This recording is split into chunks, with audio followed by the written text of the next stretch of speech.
Today we're going to be rating a custom Magic the Gathering cards. We're going to start off with Nuh-uh. For a blue,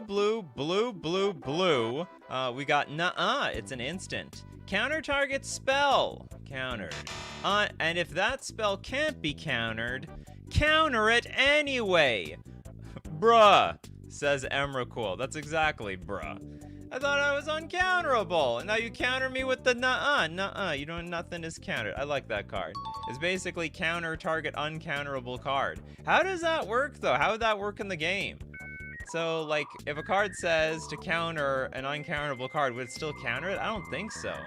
If that spell can't be countered, counter it anyway. Like, it's like you're countering something that's uncounterable. Emrakul will resolve anyway. It's like a legal card, but I actually don't think... I honestly don't think it would do anything whatsoever. What is this? It's like it's got a bunch of ancient text in the background. Glimbo, son of Gobbish, son of Geebster, is a red-black one generic 2/2 goblin. I can't read any of this. This is awful. Can I read anything? 34. You get an emblem with... What, are we rolling a die or something? I can't read. It's too small. You'd have to get in there with the magnifying glass. I don't know what else can be said about this card. Gotta get in there with the microscope to read all the options. They fit a novel in there. This reminds me of like some world records where they like fit the Bible on a single piece of paper. They just had the tiniest font of all time to do as a test. Anyway, okay, Glimbo, son of Gobbish, son of Geebster, complete trash. Cannot read. Is a whole novel in one card. Chris! Yeah, I might be speaking you out there. There's a lot of Chris's out there. Lord of Loopholes.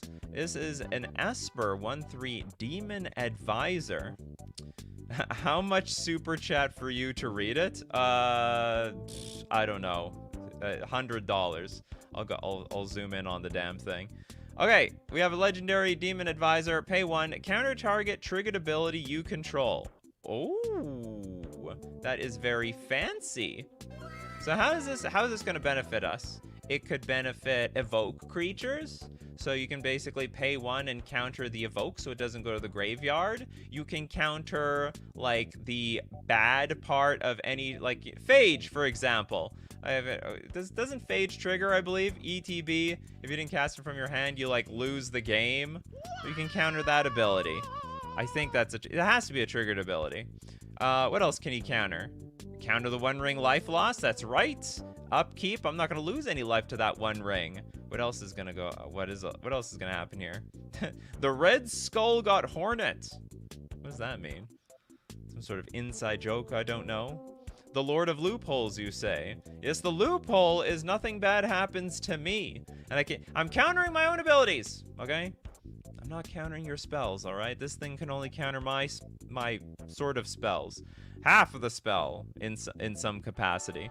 But yeah, Chris, Lord of Loopholes. The flavor text for Chris covers a few things it can counter. Commutative Upkeep and Vanishing got you down. Pax got you in a bind. Call Chris. That's right. Call Chris today. 1-800 Lord of Loopholes. All right, let's go to Elixir. Thank you very much for your super chat. Enter Divinity. Of course, you can donate. Enter Divinity. Give me the name of your card. Publish your card in my Discord in the link in the description, and we will take a look at it. Okay, Enter Divinity is a white legendary sorcery. The next time you cast a non-aura, non-creature enchantment. Okay, so it's got to be enchantment that's not an aura and it's not a creature. It becomes an emblem. That is incredibly unique. Actually, that's sort of frustrating. Basically turning all enchantments into something you can't even counter. The enchantment enters your command zone as an emblem instead of the battlefield. It has triggered abilities. Those abilities trigger as if it was on the battlefield under your control and as an enchantment. I can't tell if this is cheap enough. Like, it's 3 mana, plus you have to play something else, but you know, like, this feels it feels insanely strong. I could be wrong. Maybe this is actually just fine. I'm overreacting to this card. I think it's a very fresh new design space, that's for sure.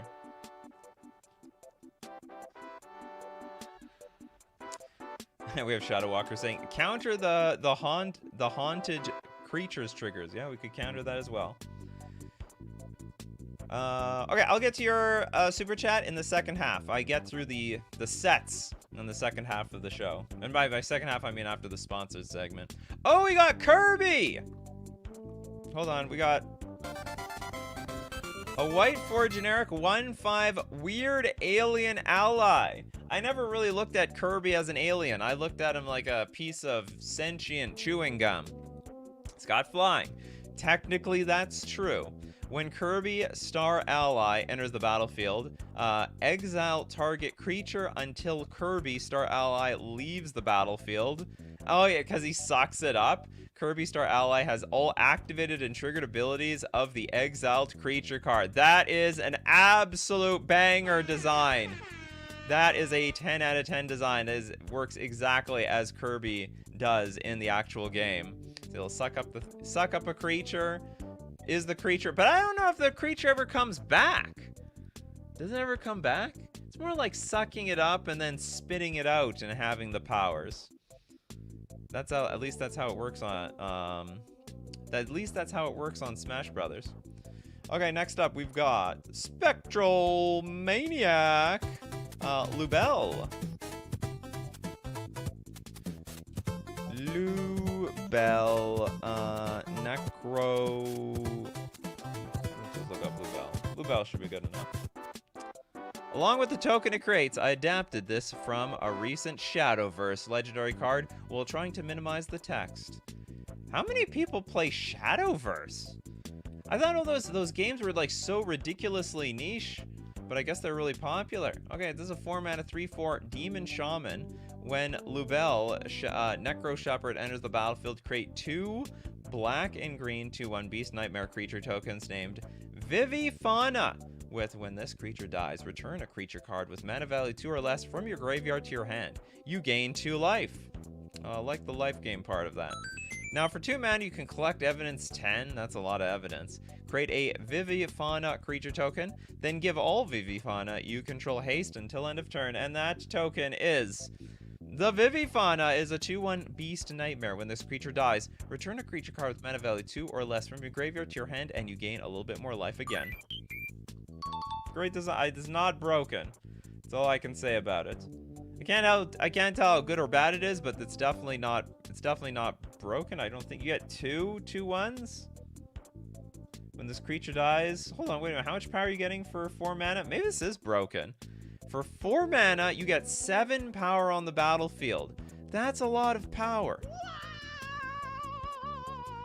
And when it dies, you return a creature card. That's actually insane.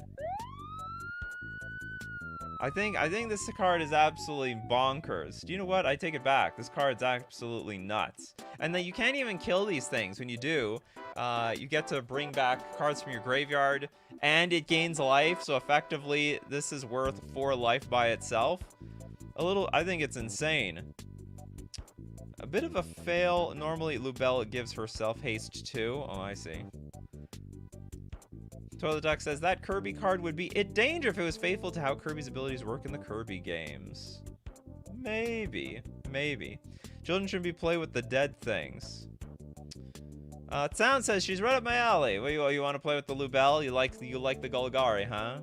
Golgari that spits out a bunch of creatures that gains you life and so on. Anyway, okay, I think this is actually broken. Maybe broken is strong. Maybe it's a strong commander card. I think in one-on-one, this would be pretty awful. It's pretty broken in Shadowverse. Okay. Maybe it's faithful and flavorful to the OG. All right, back to the freebie section. We got Kindred Killing. It's a black X instant. Destroy target creature. Destroy target creature if it's colorless or shares a color with mana spent to cast this spell.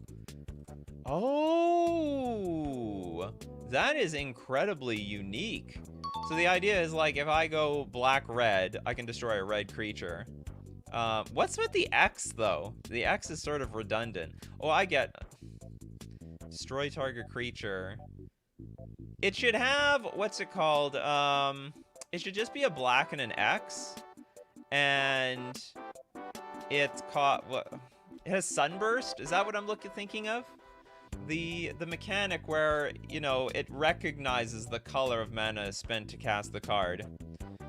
The X is so you can cast the colors of mana, but it could have been one generic. Like, they have that mechanic, the Doomblade mechanic, you know what I mean?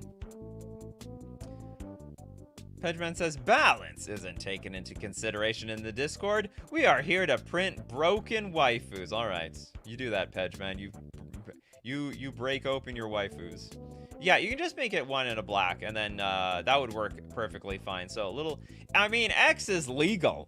We've seen all the AI generated content, you know, like X is complete. You can put an X on anything.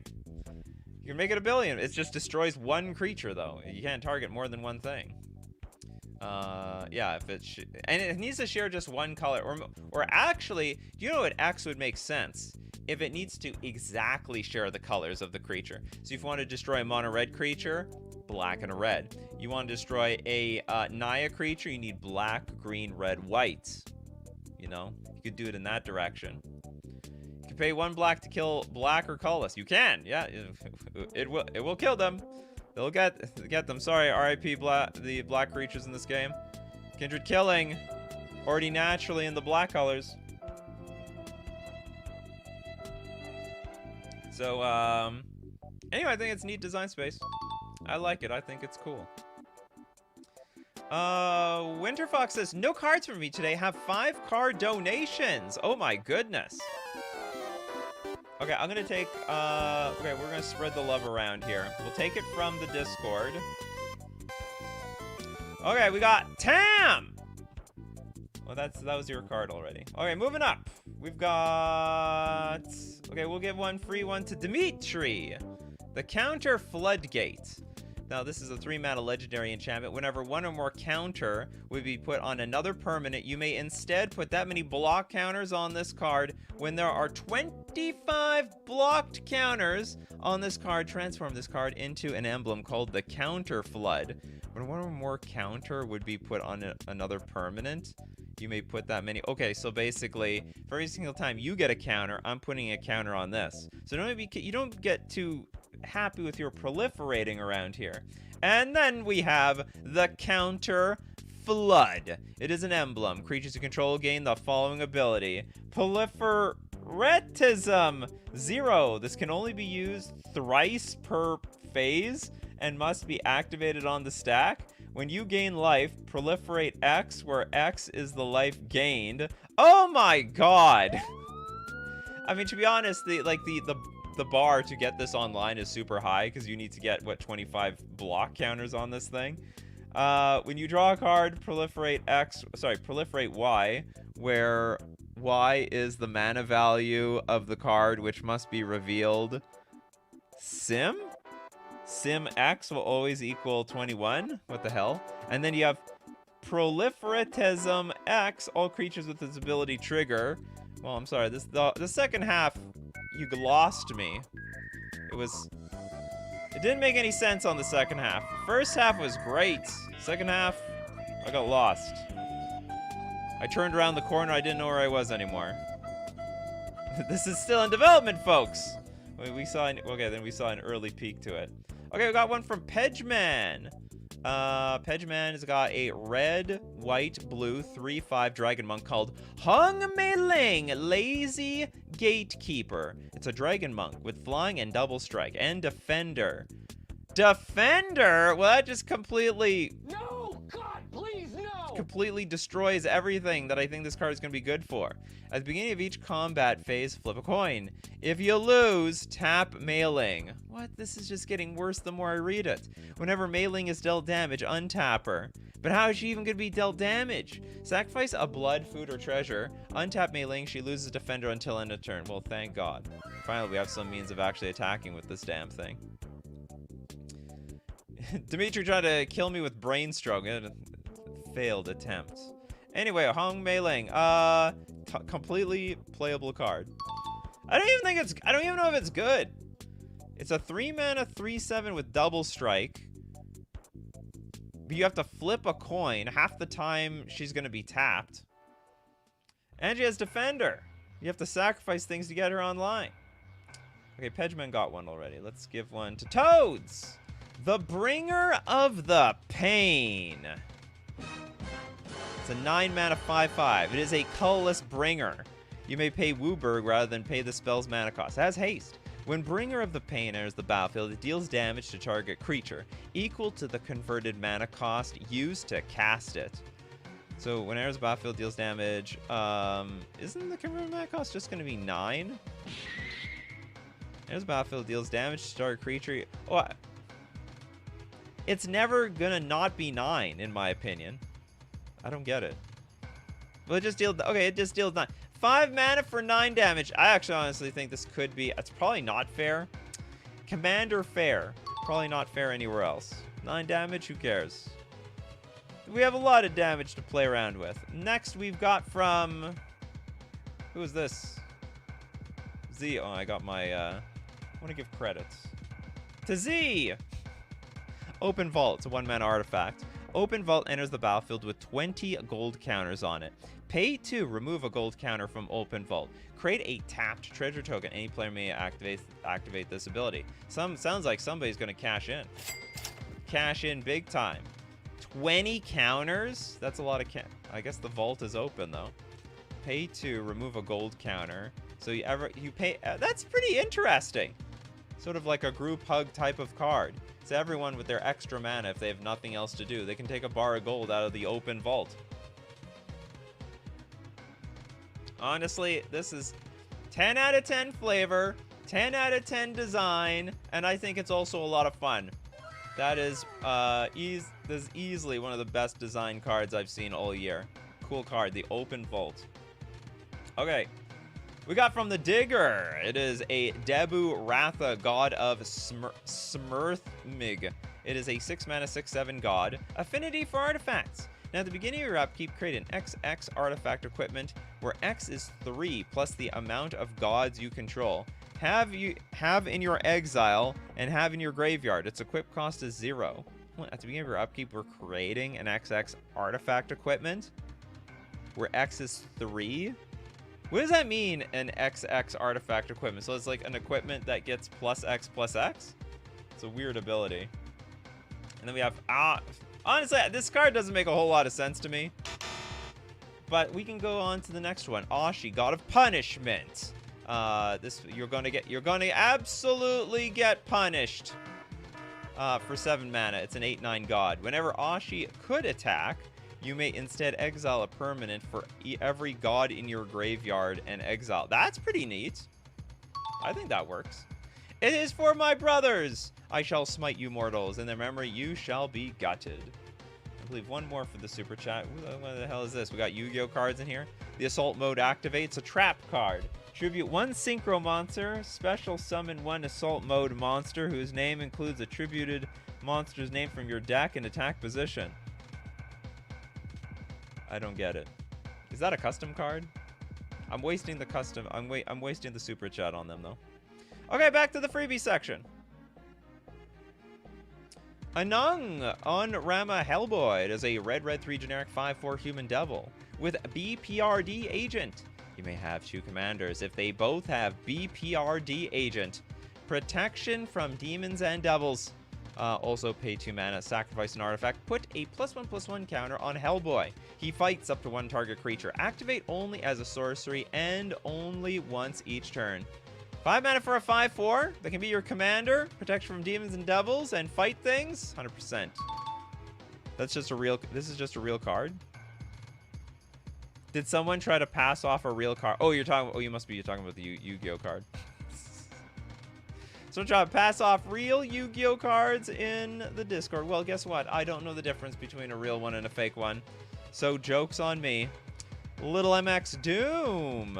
Graggeth. They graggeth and they taketh, don't they? Otherworldly Poison. Graggeth. Comma? Can't find this.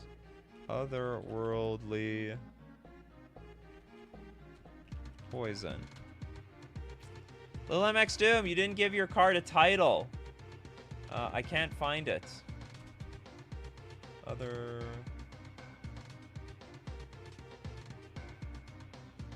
No, I can't find this damn thing. What is the actual card? Like, what's the post called when you posted it? No, I can't find this thing. Sorry about that, little MX Doom. But I'll keep you in mind. I'll keep you in mind. I put it on Reddit. Oh, well, I don't know that. I'm not supposed to put things on Reddit. I have a Discord for a reason. Okay, what is this? Gragoth? Okay, we look up Gragoth. Okay, I was able to find it easily. Good. It's got the Jund colors and 1 generic for a 3/4 frog mutant. Maybe even friends with the Gitrog monster. Landfall. Whenever a land enters the battle... whenever a land enters under your control, you get a rad counter. That sounds terrible. Or are you going to... Oh, no, wait a minute. Rad counters help you mill. Maybe you want to mill. Then for 3 mana tap, remove 3 rad counters from yourself. Return target creature card from your graveyard to the battlefield. It's a mutant in addition to its other types. Ah, that's what you want the rad counters for. Okay, that's great design. Self-mill turns into reanimation. Step 1, get the cards in the graveyard. Step 2, put something... Oh, we also have to pay with the rad counters on top of that as well.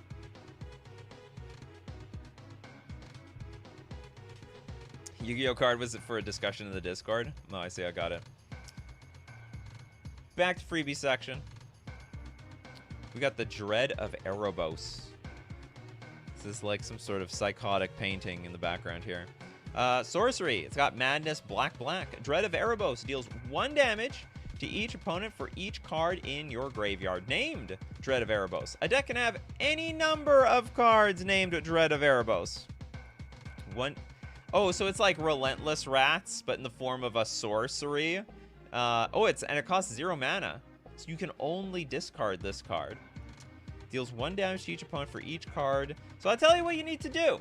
You need to combine your Gragoth, Otherworldly Poison, with your Dread of Erebos. You have to self-mill yourself all the Dread of Ereboses into the graveyard. And then, is there a way we can discard? This doesn't have a discard mechanic. All right, we got to discard somehow. Probably through, I don't know, a blood token or something, maybe, somehow. Anyway, I see nothing wrong with this card. Put Dread on somebody. Imagine self-milling a million of these Dread of Ereboses in the graveyard, and all of a sudden your opponents are like, holy crap.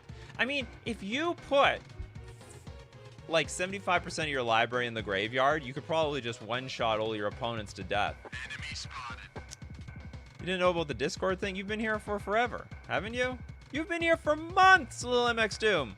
What do you think this is? This isn't Reddit. It's not Reddit at all. Okay, John Scott says, let's take one from the freebie section. Thank you so much, John. And I think somebody would really appreciate that you took from the freebie section. We'll take one of Pedgeman's. One of Pedgeman's waifus. All right, we've got Ramalia, Scarlet, Eternally Young Scarlet Moon. That is a very long name. It's got even the weirdest mana cost. It's Rakdos, Azorius, and 1 generic. For a 2/4 Vampire Noble. Flying, lifelink, and ward. Ramalia deals damage to you equal to her power. Well, usually that's what happens when you attack. Okay, but that's the ward. What is this? So I get... Okay, whatever, yeah. So you try to attack, you get blasted in the face equal to her power. Whenever you would gain life from a lifelink effect on a vampire or bat, dealing damage to a player, instead, create that many blood tokens, sacrifice 3 blood, exile Ramalia, then return her to the battlefield transformed under its owner's control, which is Ramalia Scarlet Devil. Bit of a confusing name, but we have a 4 loyalty lifelinker. How does the Planeswalker have lifelink? This card is a vampire in addition to its other types. Whenever you gain life from a lifelink effect on a vampire or bat, instead create that many blood tokens.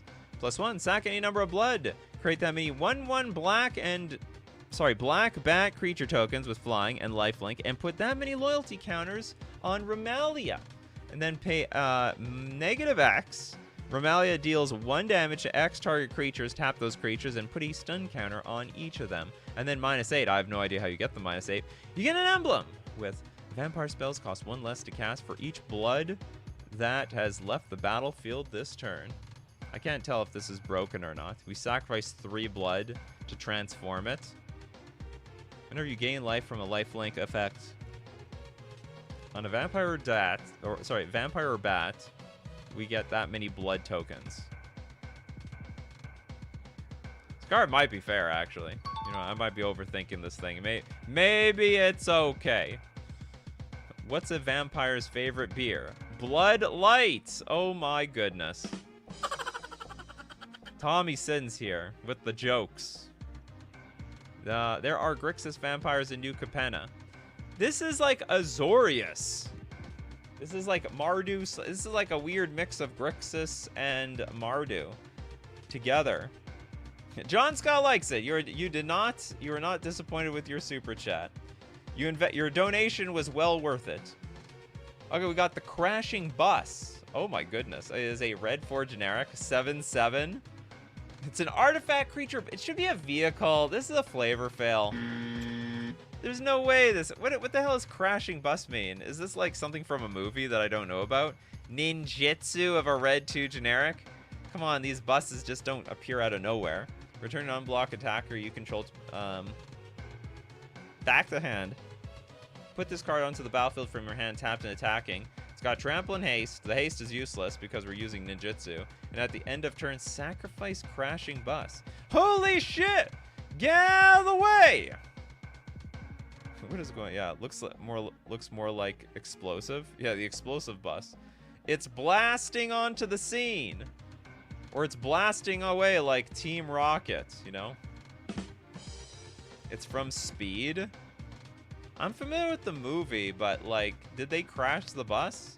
I thought it's like this bus has to keep going at 60 miles an hour, or we're all gonna die. The bus is gonna explode. We need fuel for the bus. Then it got to an airport where they can just keep looping around in a circle. Yeah, Crew with Keanu Reeves. Oh yeah, he was in that movie, wasn't he? Keanu Reeves' origin story, driving buses. They should have thrown some, I don't know, maybe they did. Was there like a reference to that in The Matrix in any way?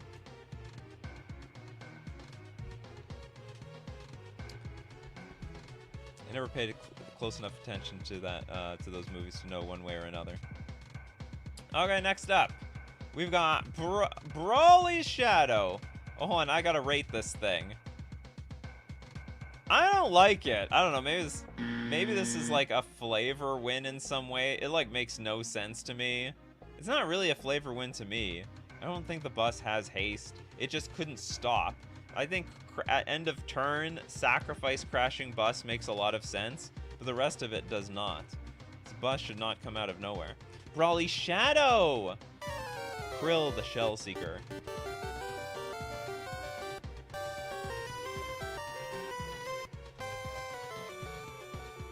Oh, what do we have over here? This is... What? Little Mermaid. I was like, where is this Little Mermaid? I think so. You know, for a merfolk player, I should probably know my Little Mermaid, but I don't. Is a white-blue 0/3 crab. Krill the Shell Seeker gets +1/+1 for each equipment attached to it.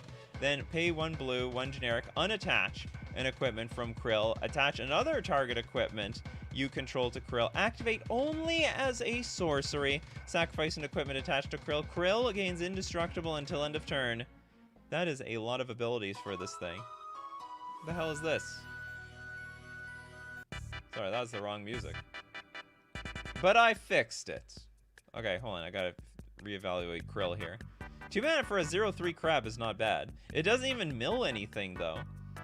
I don't know the flavor. Okay, so this is definitely Little Mermaid. That's like the 2-pronged fork that she found and thought it was a comb. It's from Another Crab's Treasure. Krill is plankton, not crab. Oh. They look the same to me. They look the same. Then where the hell is this from? What is this, from SpongeBob or something? Who's Krill? Okay, I gotta Google this. Krill. Is it a game? Another Crab's Treasure gameplay. Okay, I'm completely unfamiliar. Okay, forget the flavor then, because I can't relate. Complete pass then! I'm just gonna have to assume it's good. It works perfectly. Yeah, it's an indie. It appears to be an indie game of some sort. Fun fact, the developers for Another Crab's Treasure were able to just drag and drop Anor Londo from Dark Souls into their game, but they aren't releasing it for legal reasons. Always for legal reasons. Crab Dark Souls.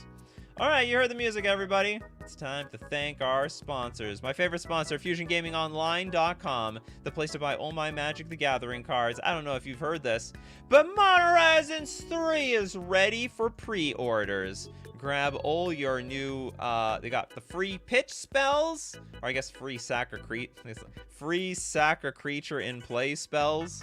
What else do we have? We've got the flip planeswalkers. They got everything in Modern Horizons 3. Gonna shake up Modern Legacy, and it's also gonna shake up Commander. Buy your cards and pre-order them using coupon code Nikachu at checkout to get and also get to 5% off all your purchases. We're also gonna thank Mana Traders, the premier place to rent Magic cards online. Play on the exclusive digital platform Magic Online to play Pioneer, Standard, Modern, Legacy, Vintage, and Commander. And you can rent cards digitally using Mana Traders, so you have access to the entire card pool and all of Magic the Gathering. It's the best way to play. If you like to play a lot of decks, that is. Which many of you do. You can support the channel using my Mana Traders link in the description below, or save 10% off your first 2 months using coupon code Nikachu_OKM. And that is A-OK for me. Alright, let's get back to Reddit.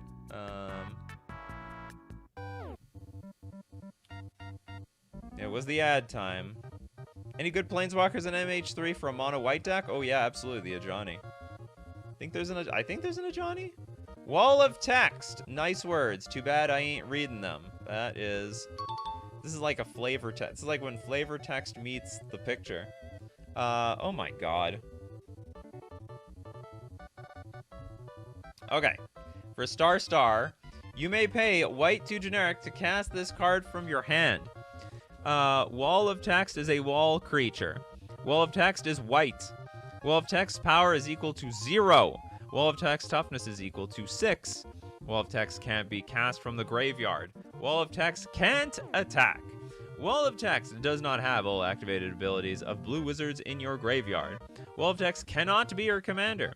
Wall of text is not legendary. Wall of text does not have death touch. That's great. It's telling me everything that it can't do. Well, you'll never get anywhere with that attitude.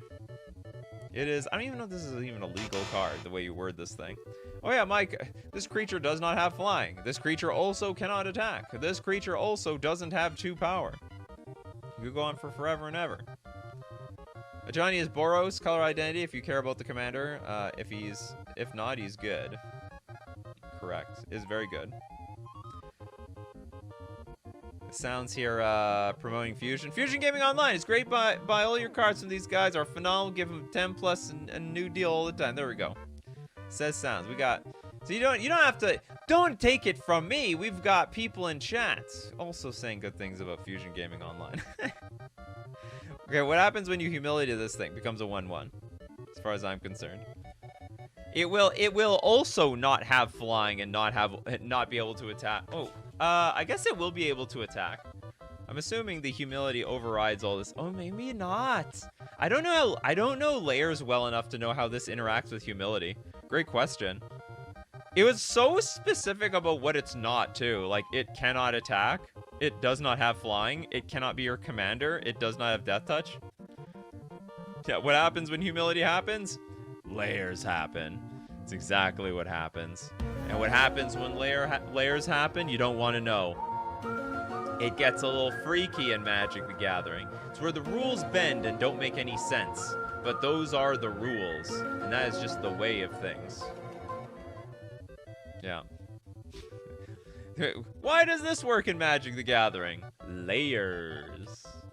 That's all you have to say. It's this one word to explain it all. It's like this word to, it's like, this is just, when you say layers, it means this is, the explanation for this is really complicated, but just trust us that it does what it does. Except we don't know how except we don't even know how it works. We need a judge. Judge! Help us. How does humility work with this thing?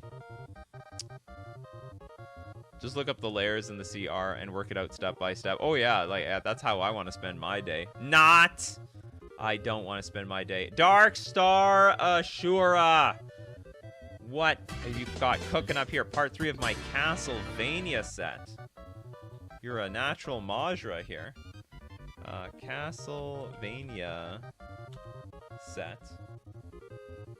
Part 3! Oh, where's the whole thing? I want to see the whole kit and caboodle here.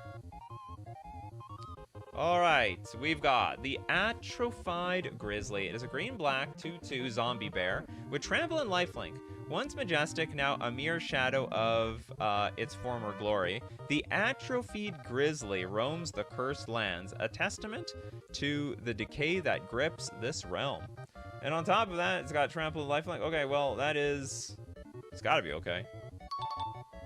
100% okay. But we also have the Eternal Shambler. It's a black 2/1 with Decayed. You may cast Eternal Shambler from your graveyard by discarding a card in addition to paying its other cost. This is also a great card. These are all very fair. This is a very fair cycle so far. Overbearing Guardians. White, 3 generic for a 3/3 human knight. With Ward 1, other permanents you control have Ward 1, and ward costs of permanents your opponents control cost 1 less. The price to pay around here goes up. The price to pay around you goes down. You're increasing the tariffs around these cards.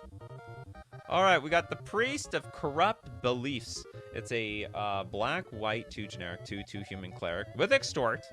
Whenever an opponent casts a spell from their hand, create a tap treasure token unless they pay 1. Spells your opponents cast from anywhere other than their hands cost 2 more to cast. Is that quite the hell of a taxer to hear? A very nice idea to reduce the ward cost. Your ward costs cost too much around here. Make sure I get a deal. I want a deal when I play my spells versus you. I'm gonna get a discount. I'm gonna get the 5-finger discount around here.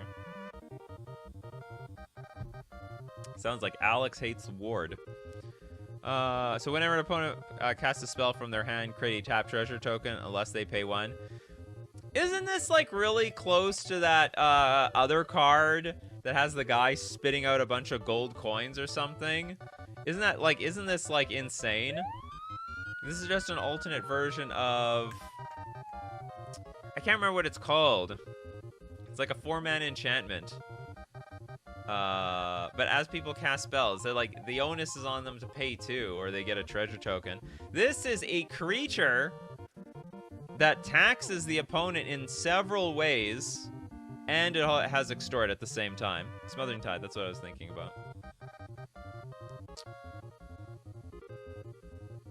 Dimitri says, interesting, there is a combo to have in essence a control deck. Effectively forces them to pay 10+ for each card or attack. The other card is called Life Insurance. No, it's not the other card. It's a mix of Smothering Tithe and Ristic Study. Exactly. That's sort of what I was thinking about. Hopefully, it's not broken. And we have a sword. Sword of the Blood Moon. Is it going to turn all non-basics into mountains? It is a red-black 1 generic equipment. Equipped creature has flying and lifelink. Okay, that has nothing to do with Blood Moon. Whenever equipped creature deals combat damage to a player, put a lunar counter on up to 1 target non-basic land. Lands with lunar counters on them are mountains. Yeah, they're all going to become sus mountains. Not really mountains around there. Okay, equip 3 or equip vampire for a black. I forgot. Yeah, you've got the everything benefits vampires and sometimes bats.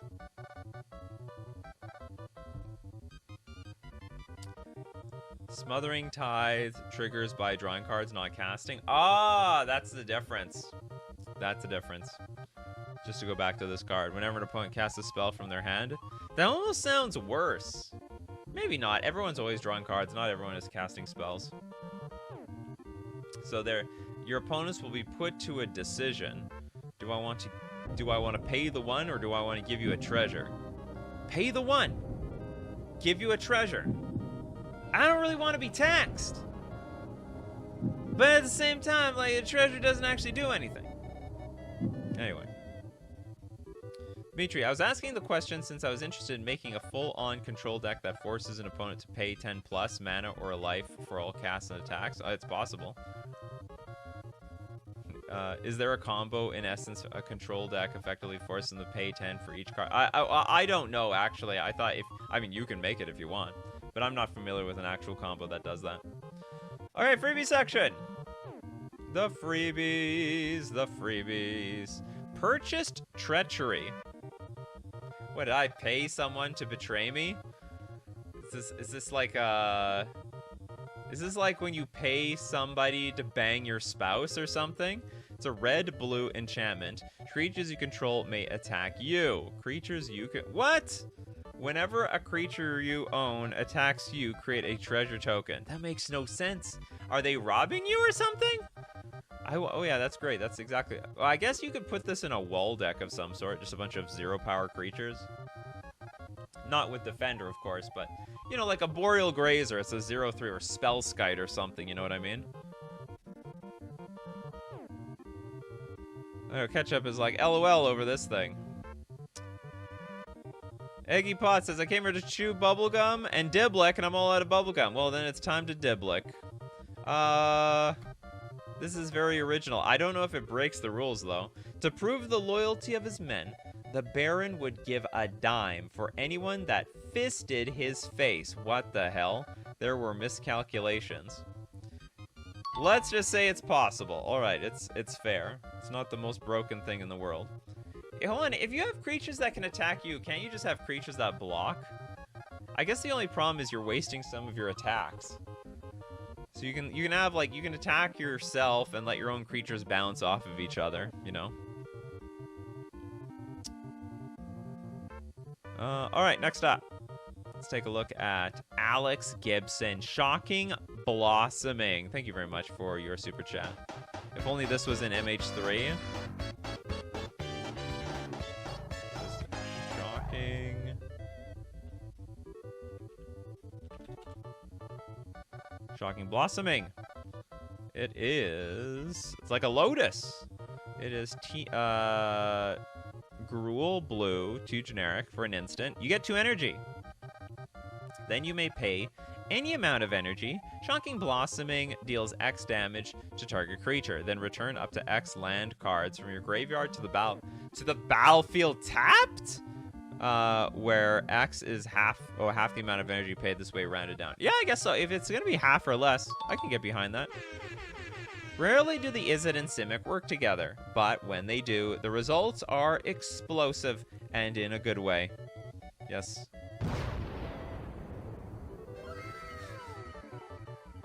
Something went kaboom and they were super happy about it.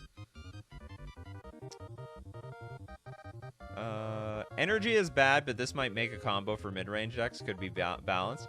Energy actually sucks. Almost all energy cards are absolute stone cold crap. There was only one problem in standard with energy because there were the bunch of payoffs with no answer to it in the format. Like there was no pithing needle for them. So energy was just a little strong in standard, but outside of standard, energy is terrible.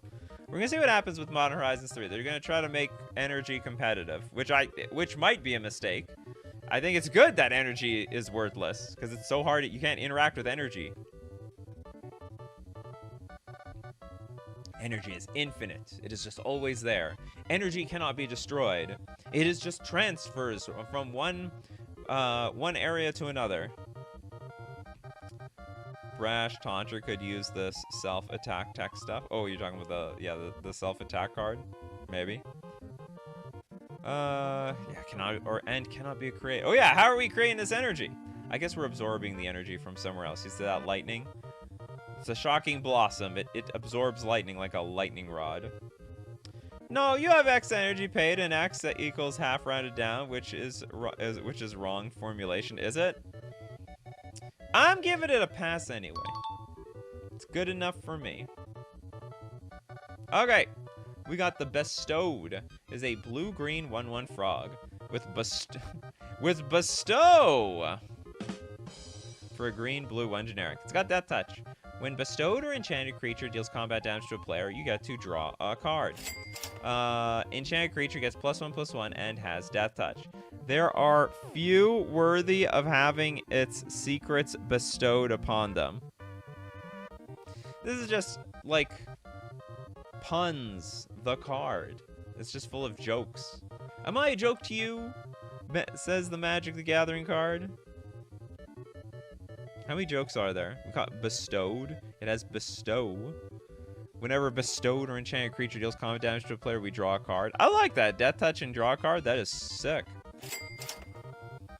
It dies the first strike. It does. It's a very nice little toad. Dimitri says, it'd be fascinating to see energy be integrated into competitive, since you'd have to find ways to knock out the energy outputs.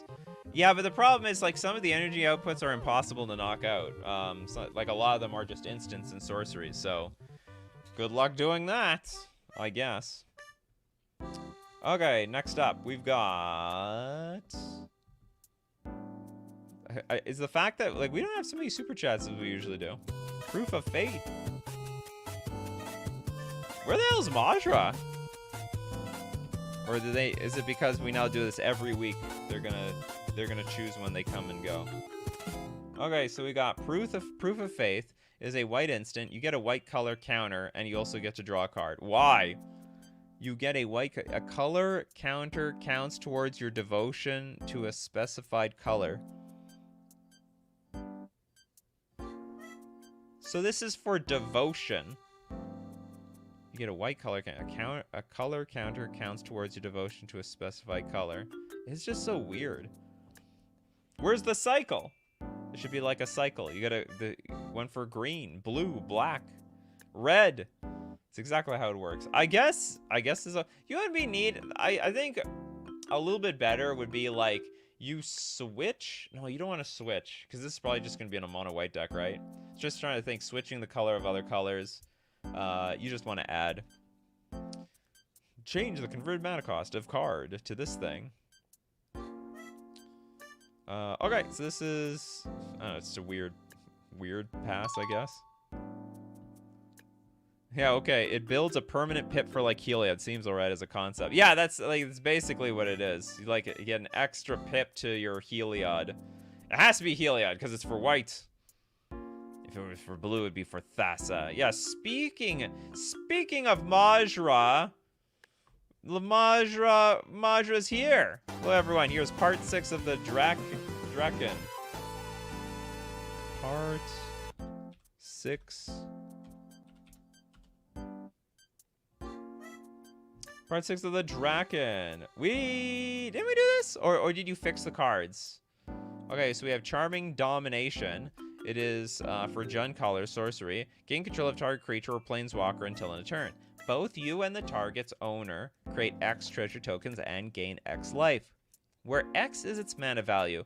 Untap that creature, it gains haste until end of turn. So we're swiping the creature. We both get treasure tokens, gain a bunch of life. That is so weird. Untap the creature, gains haste until end of turn. That's it, but we swiped it for forever. Oh, no, we swiped it until end of turn. This seems like just like so much worse than other cards that are available that steal creatures. So easy pass. It's one of your more fair creatures, Majra. It's completely fair. Okay, Kuwami Ibarashiki is a 3-mana 2/2 Fox Rogue Archer with Reach and Wither. Whenever a rogue enters the battlefield, Kuwami deals 1 damage to target permanent. If you control 7 rogues or more, you may also time travel. Whenever you remove a time counter from a permanent you control or a card you own in exile, create a 0/1 star creature artifact creature with flying. Go for it.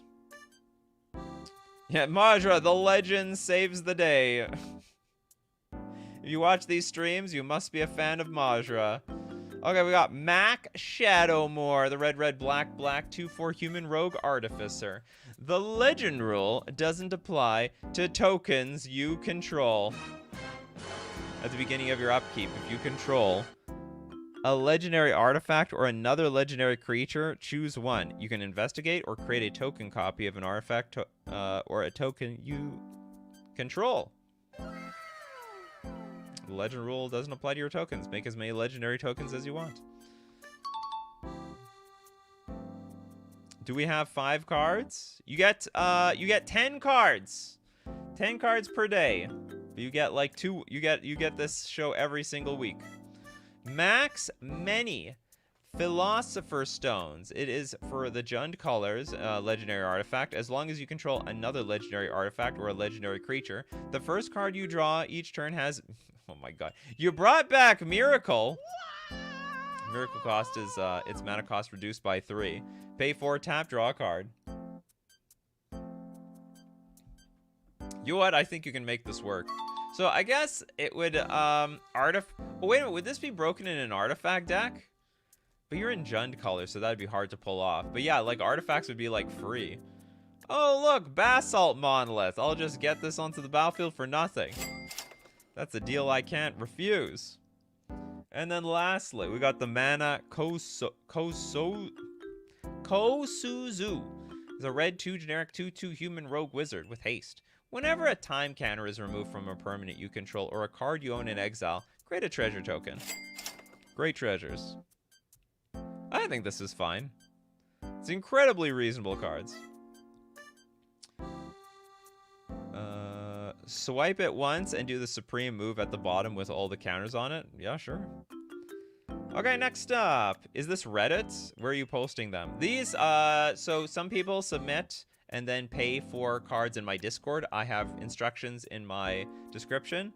But then we go back to the Reddit where we look at cards for free.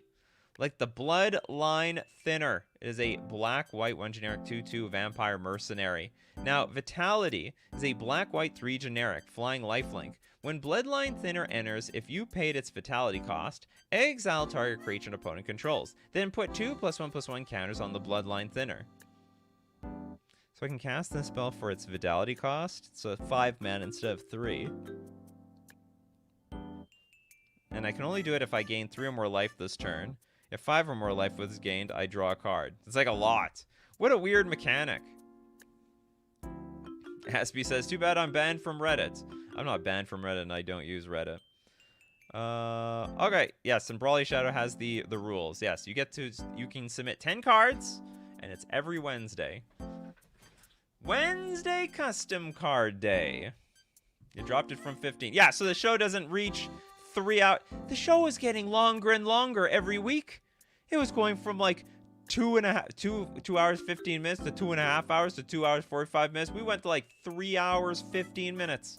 It was insane.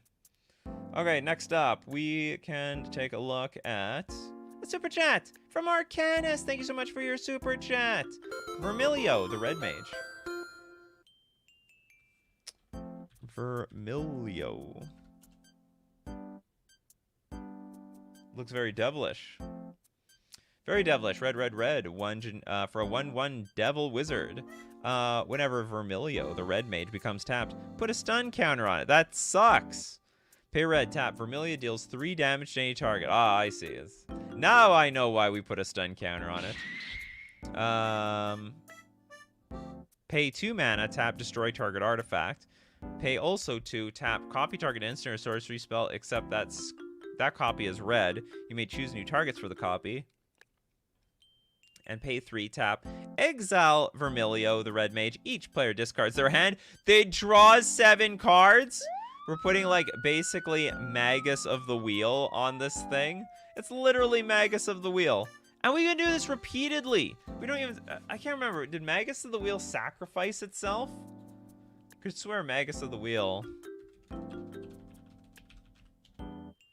Pretty sure Magus of the Wheel. Yeah, you have to sacrifice Magus of the Wheel. We have a repeatable Magus of the Wheel effect. That is nuts. I guess it's fine.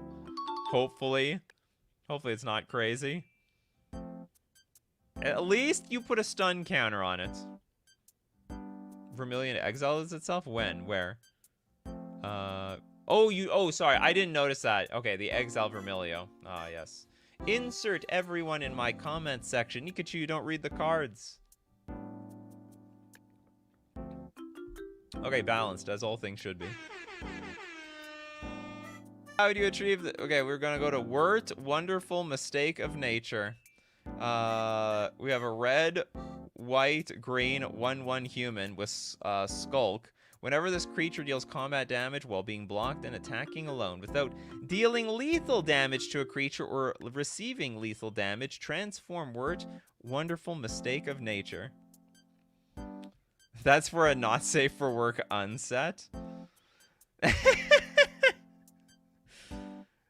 Funny story, there's at least one AI card that uses kiss counters. At least one. You know the lore.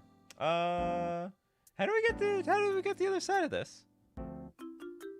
It says transform Wort. I don't know what the transformation is. There's not a second card that's associated with this. Okay. That's the end of Wort, I guess. Gabrielle, thank you so much for being here. Maybe already shown. The Planar Sentinel. Art is great. Planar Sentinel.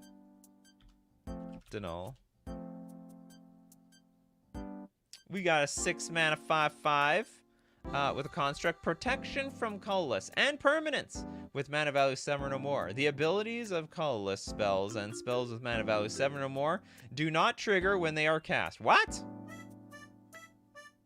The abilities of colorless spells and spells with mana value 7 or more do not trigger when they are cast. Ah, so basically just preventing the Eldrazi from being from acting like bananas baloney. Protection from colorless and permanents with mana value 7 or greater. Okay, correct. This is basically protection from Eldrazi and all the Eldrazi nonsense. The Planar Sentinel. Excellent card. They could have printed that in Modern Horizons 3, that's for sure. Previous action. The Storm of Murders. That's a lot of crows out there. It's a black 1 generic. Instant with Gravestorm. When you cast this spell, copy it for each permanent put into a graveyard from the battlefield this turn. You got create a 1/2 blue bird creature token with flying. Why would it be blue? That sounds like a flavor fail. It sounds like it should absolutely be, what's it called, a blackbird. Or is that supposed to be a storm crow? Well, I guess it's supposed to be storm crow. They got a joke. They got to keep the joke going. Need for all the busted Eldrazi stuff coming out. Oh yeah, that last card? 100%. 100%. Okay, next super chat coming from Elixir. Thank you very much for your super chat. Abandoned Concepts by Elixir. The title is the title of the post. 4 cards I made. Where is it? In Abandoned Concept by Elixir. Excellent. 4 cards I didn't like in the end, but maybe with some feedback I can make them better. Well, you want some feedback now. Where the hell is all these super chats coming from now? Where was everyone earlier? It's okay. Returning Wilds. It's a land. Tap. Exile Returning Wilds. Put a land card from any graveyard onto the battlefield tapped under your control. This is completely fine. So, like, it's garbage at the beginning. Put a land card from any graveyard onto the battlefield tapped under your control. Like, this is unplayable on turn 1. No one, or very few people are going to have lands. Not to mention, like, even if you steal someone's fetch lands, you may not even be able to fetch the lands out of your deck with that fetch land. Like, what do you, if you're like a green deck, your opponent has like Scalding Tarn, it's useless. This is a cool card. This is a banger card. You can ship it as it is. Next up, we got Shared Undoing. This is a blue instant. Counter target spell. Until the end of your next turn, you can't cast spells that share a permanent type with the spell countered this way. So we counter a spell until the end of your next turn. Till the end of your next turn, which is going to be, okay, which is going to be the next turn. You can't cast spells that share a permanent type. Oh, I see. This actually is pretty broken. Like, it's just basically 1 mana, counter a creature spell, and of course, a lot of blue decks may not even be playing creature spells for many turns, not until like turn 5, 6, or 7. I have no idea how you balance this. You have to give your opponent like a treasure or 2 or something like that. It's gotta be, I don't know how you balance this thing. It's just way too strong. Yeah, this is, Probably in the ban pile. It's basically 1-mana counterspell. I guess the only downside is like if someone plays an instant, you can't play instants like this. Let them draw a card. Maybe, yeah, maybe. Maybe it's like counters. It's like a 1-mana remand or something like that. Oh, thank you very much, Darkstar Ashura. We'll get to it eventually. I don't know how to fix this because it's a 1-mana counterspell. You have to give your opponent like a huge bonus. We got the Fire Song Brush. It's got Encore for red and X. Sorcery Adventure. Exile X cards from your hand face down. You may cast those cards from exile. What is this? Protecting your hand? Then we've got the front side. You may only play... Oh, it's a land with adventure. So you may only play Fire Song Brush from exile. Oh, so you have to play the Encore first. Tap, add a colorless, tap, add red and green. Spend this mana only to cast spells from exile. Okay, so it's like, it's a really awkward way to get a soul land in play. Probably is fine. Well, but can't you pay Encore for 0? Exile X cards from your hand. I pay 0. You may cast those cards from exile. I'll tell you what, you can put a price on Encore, like something, like 3. So it's a red, 2 generic. Exile 2 cards from your hand face down and blah, blah, blah. And then this is probably fine. Circle game. For 1 Phyrexian red, instant. Each opponent loses 1 life. So it's like gut shot for each opponent. I think that's fine. Got him! Shoulder punch. Nothing wrong with that card. Nothing wrong at all. You missed it. Don't worry, the custom streams were usually very long, so you didn't miss anything. All right, now it's just super chats are us. We'll move on to Miguel. Some cards from my set based on League. Just posted on the Discord. Well, I still prefer. Where is it? Oh, is this you, Miguel? Huh? Is this League? Oh, here we go. Yeah. Some cards from my set based on League. Okay, so we're gonna look at 2. Okay, or I guess we look at 3 for $5. Usually it's $2 a card. Okay, we have Sarah, the Fortune, the Bounty Hunter. This is a red, blue, 2 generic. 4/0, so it's dead immediately. It's got double strike, island walk, protection from pirates. As long as it's bloodthirst 2. If an opponent was dealt damage this turn, this creature enters the battlefield with 2+1/+1 counters on. Ah, it has life all over again. When Sarah Fortune, the Bounty Hunter, enters the battlefield, it deals X damage to each creature that blocked this turn, where X is the number of +1/+1 counters on Misfortune. The fun begins. I actually think this is a real card. That is a pretty neat design. So basically, it's almost like Prowl, where like you better get in. What was the clause? If an opponent was dealt damage this turn, yeah. So it's like Prowl. You have to deal damage to your opponent in order to get the benefit.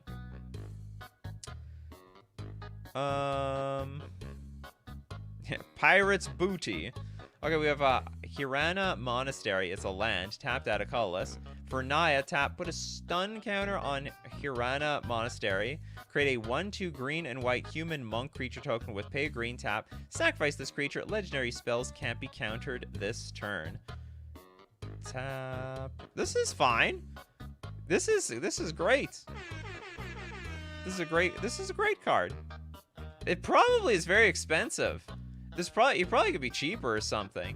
Well, we put a stun counter. We have put a stun counter on this card. Then we make a monk that has this weird ability. Can't you just have like a land that's like pay green, tap, next spell is uncounterable or something like that?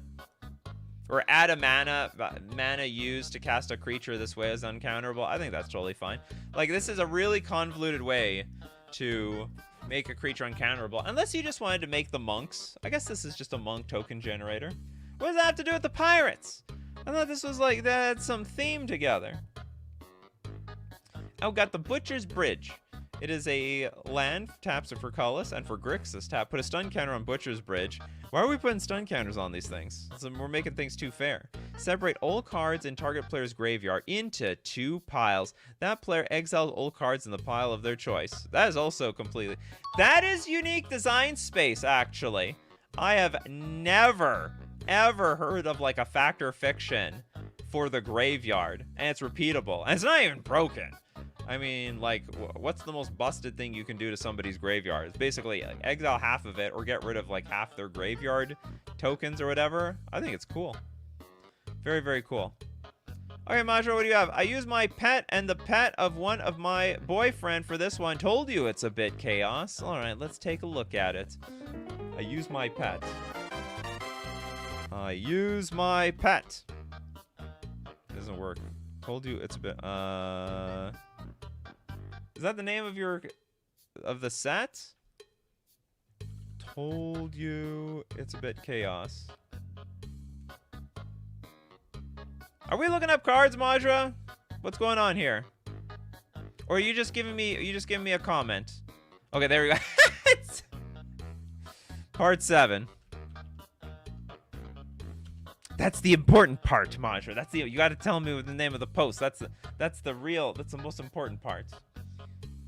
All right, we got Lady Yakumo for green, red, black. So 6 mana for a 6/6 human wizard noble.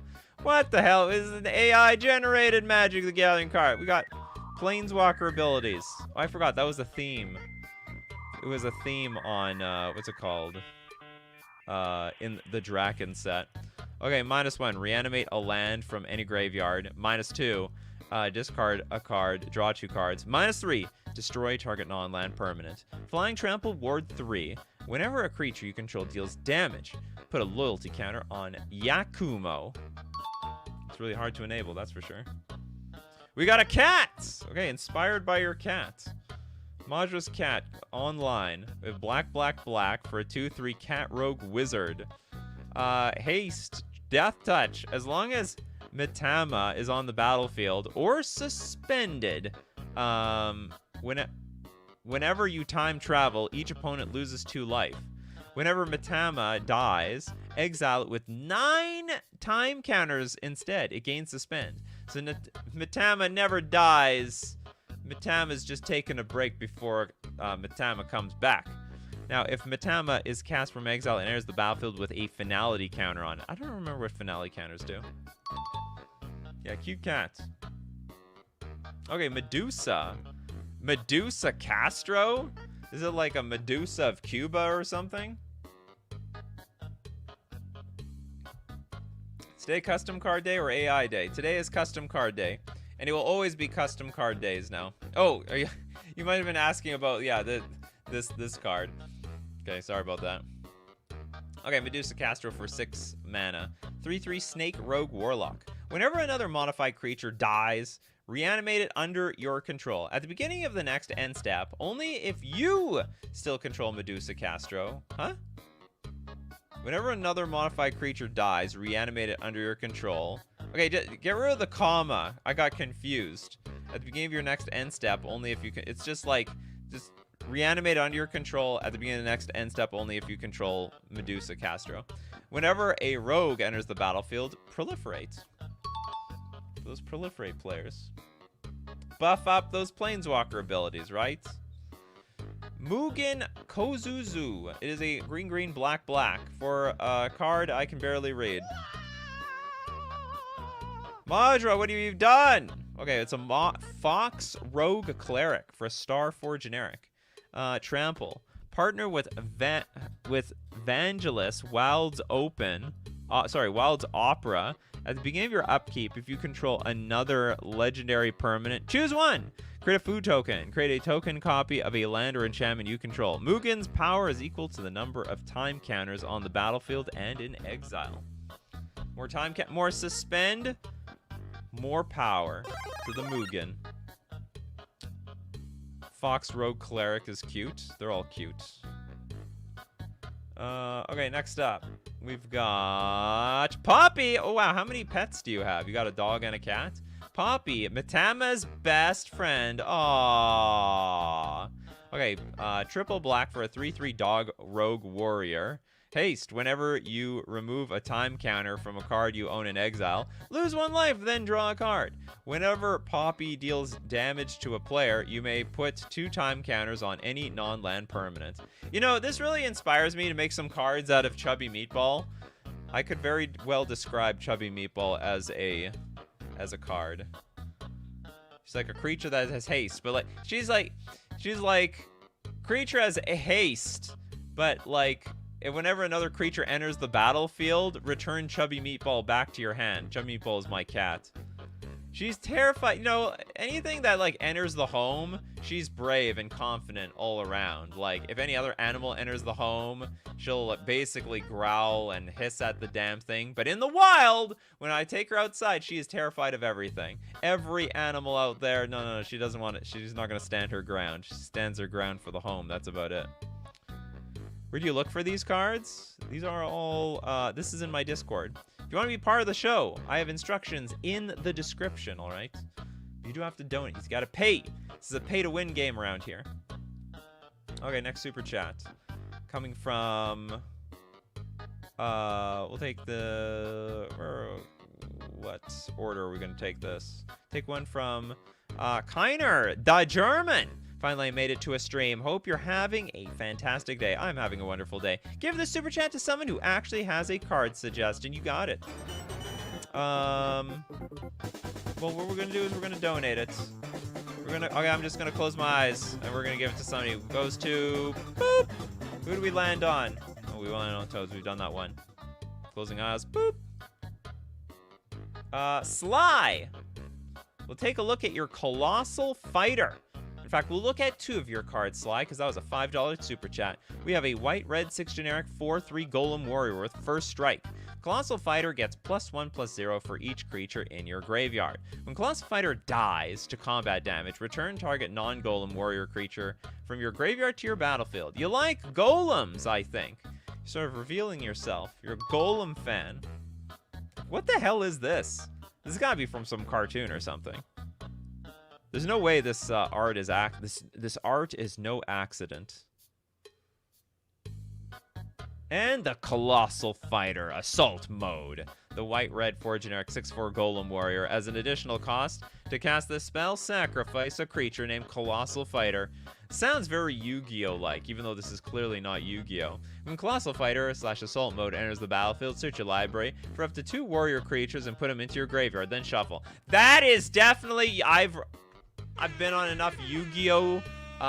Rate these Yu-Gi-Oh! Card shows to say this is definitely a Yu-Gi-Oh! Card. Every Yu-Gi-Oh! Card is like, search your deck for this card with this name, put it in the graveyard, and then do whatever. This is a Yu-Gi-Oh! Card? Oh, is it? Like, it's just a port from Yu-Gi-Oh! Creatures your opponents control get -1/-0 for each warrior in your graveyard. And when, oh, damn it, that's like, it's almost like Ensnaring Bridge. Whenever Colossal Fighter / Assault Mode dies, return target Golem Warrior creature from your graveyard to the battlefield tap. Could be broken. Could be broken. Broken. Yu-Gi-Oh! Kill it with shredding. Nice try. It's not Yu-Gi-Oh! It doesn't say once per turn. No, well, that's when the card gets banned. When it says once per turn, that's how they made it fair. Okay, next up. We'll take a look at Miguel. Thank you so much for your super chat. So with this other super chat, you can look at the rest. No, I'll look at 3 more. I will look at 3 more. It just prevents people from... Oh, and we looked at... Oh, yeah, you had 6. It just prevents people from paying, like, $1 and then posting, like, 12 cards. And I'm like, I'm not reading all this for $1. Okay, we got Zazzax Realm Spike for, it was only because you gave me... How much is euros, anyway? 5 euros in USD. It's pretty close to the same thing, but whatever. We'll round up. Okay, Zazzax, Realm Spike, 2 mana artifact equipment. Equipped creature gets +1/+0. Whenever equipped creature deals combat damage to a creature, you may put a -1/-1 counter on that creature. Now, if you don't, you create a tap treasure token. Who doesn't like treasures? You can also get to equip for 2. Super fair card. Oh god, what the hell is this? Invasion of Ionia. It is a black, blue, white, 2 generic. It's a saga with 4 chapter counters. Non-basic lands your opponents control are swamps for as long as Invasion of Ionia remains on the battlefield. And then Chapter 2, creatures your opponents control get -5, -0 for as long as Invasion of Ionia remains on the battlefield. That is insane. Wow, we're shrinking everything that badly.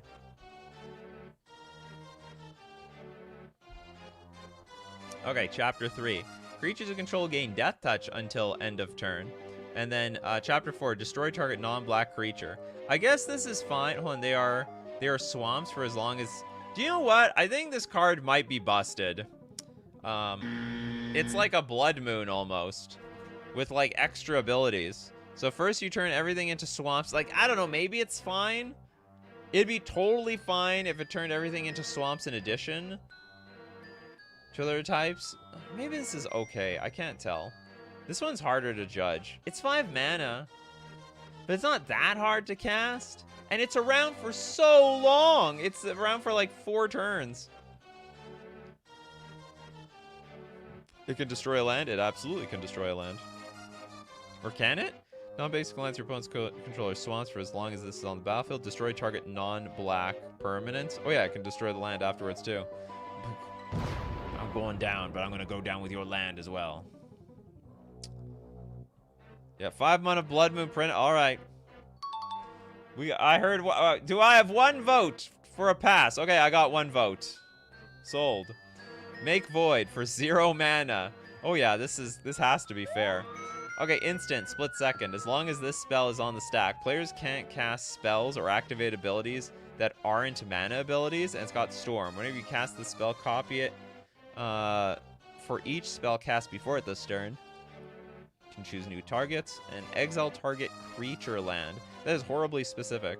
So for 0 mana, I can like wipe out Arbor, Dryad Arbor, basically. I guess this is okay. So I'm assuming you want to like turn everyone's lands into creatures, play a bunch of spells, and then exile them all. I guess that's the idea. Otherwise, I think in a vacuum it's fine.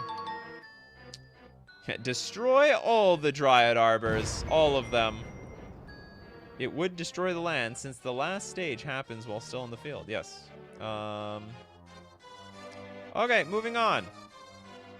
We're going to go to Steve Cooper. Donation for 5 to the freebie section. Whoever wants to show their custom cards. We are definitely going to donate to the freebie section. All right. Spin the wheel. Where it stops, nobody knows. Oh, we did that one. We have 5 donations here. We're going to give one to Pedgeman. Wow, Pedgeman posts a lot. Pedgeman gets a lot of donations. Hunt for Blood. Black, kindred, sorcery, vampire. Until the end of your next turn, whenever a player is dealt combat damage, create a blood token. It's got fuse with Hunt for Prey. Until the end of your next turn, whenever an attacking or blocking creature dies, create a fresh query token. What is a token? It is both a blood token and a food token. We're going to merge all the tokens together into the one ultimate token. The ultimate token to rule them all. Okay, that was 1. Where it lands, oh my god, what the hell is this? This is a siege. Did anyone see how big that siege is? 600! And it's 0 mana! The Nacht der Untoten. It's a legendary world kindred battle. A zombie siege. When Nacht der Untoten World at War version is on the battlefield during each end phase and step change, each player conjures 33 XY Nazi zombie creature tokens that have haste, where X is the number of Nazi zombie creatures on the battlefield at end of conjuring, and Y is the combined power multiplied by the number of step and phase changes have happened. Zombie creatures cannot block this card and must defend this card. When the zombie creatures cannot attack, zombie creatures cannot attack and must defend this card. Now what's gonna happen when you have a bunch of zombies on the battlefield that actually can't block? There's like tons of zombies that actually can't block. Anyway, that's not a real card. But I know the strategy of Dimitri. Dimitri tries to make like really broken looking stuff. Okay, next up. Take one from, that was one from Dimitri. This one from Majra. Brother Lex! The red, black, 1 generic 2/2 human cleric with Undying. Whenever an opponent casts an instant or sorcery spell from their hand, exile it with an ether counter on it instead of putting it into a graveyard as it resolves. Whenever a cleric attacks, you may cast a card in exile with an ether counter on it without paying its mana cost. When you cast a spell you don't own, Brother Lex deals 1 damage to any target. Dimitri's sole goal is to give Nikachu a stroke without too much card text, or just enough. Alright, next up. I can tell who's really active in this Discord. It's like Pejman and Majra. Oh, we did this one. Hikari! You got Paradise Lost Belhaman. It is a black 3/3 zombie cleric. Now, all lands in game permanently become basic swamp lands, and all non-land spells in game permanently become black. Black costs creatures with 3/3 and has death touch. This effect cannot be countered. So are we just turning everything black? It's like paint. It's like a weird painter servant. All lands are basic swamps. So basically everything is a swamp, and then anything in the casting cost becomes black. Or I guess the converted casting cost of everything is just black mana symbols. With 3/3 and has... Oh, so basically it turns everything into black creatures that are 3/3 death touchers. So it turns all lands into swamps, every spell into a 3/3 death touch zombie. Weird, that's crazy. What about... all non-land spells? So you can't even kill this thing. Oh, they only cost 1 black, so everything's a 1 black 3. So everything is an elk, basically. What is the point of this card? All lands in game permanently become base swamps, and all non-land spells in game permanently become... Oh, hold on. Oh, I can't understand. I think it means all cards in play, because spells are cards getting cast. So I guess cards... So basically anything that enters the battlefield, the converted mana cost changes to a black, and it's a 3/3. I think the idea is the cards in hand are also like 1 mana black. So anyway, very interesting. Let the death begin. Guy's wearing a black shirt. I don't know about that. I don't see anything. I see nothing at all. There's a little bit of underwear down there. That's about it. We have one from I do not know. Sid Kagano. It is a black-blue human ooze wizard, star with eminence. Whenever one or more creatures with shadow attack. If Sid Kagano is in the command zone or is on the battlefield, you may draw that many cards. If you do, you lose 2 life. That has got to be broken. That has got to be You draw that many cards for each shadow creature attacking? I don't know. Maybe it's not broken, but that seems damn strong. Just play shadow creatures from your hand and start cashing in while this thing's sitting in the command zone, chilling there. Pay a white tap. Target creature gains shadow. If it doesn't lose shadow and stays revealed as it changes zones. But it's already known. Sid Kagano's power and toughness are each equal to the number of revealed cards with shadow. Its power... Oh, okay. I don't 100% understand this card. Not 100%. At least Eminence is on the right named card. The Sid Kagano? This is an alchemy card? I'm not familiar with alchemy whatsoever. I guess it's more flavorful than practical because I don't quite understand. I don't 100% understand this card. It's like target creature gains shadow. It doesn't lose shadow and stays revealed as it changes zones. Like, I don't understand that part. It could just be like, pay white tap, target creature gains shadow. That's it. That's it. And we can all applause. It's the end. Well done, Sid.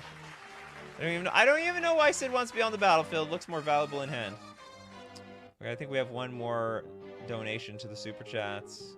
We will give it to... Trying to spread the love around here. I don't know if this person got a card. Mage of Denial. It is a blue 1 generic, 3/5 human mage. Mage of Denial is unaffected by spells that do not target it. Ignore this card when effects that state all or each are activated. Blue, return Mage of Denial to its owner's hand. It gains flash until the end phase. What the hell? It's a 3 mana 3/5. Okay, so it is unaffected by spells that do not target it. So ignore this card with effects. So it's like, if you play Supreme Verdict, I guess it has protection from it in some way. It's a weird way of saying protection from Supreme Verdict. Then you can pay blue, return Mage of Denial to its owner's hand, and it gains flash until the end phase. This is only, as a regular card, this fails. As an alchemy card, this works. So it can say it, so it can keep track in your hand.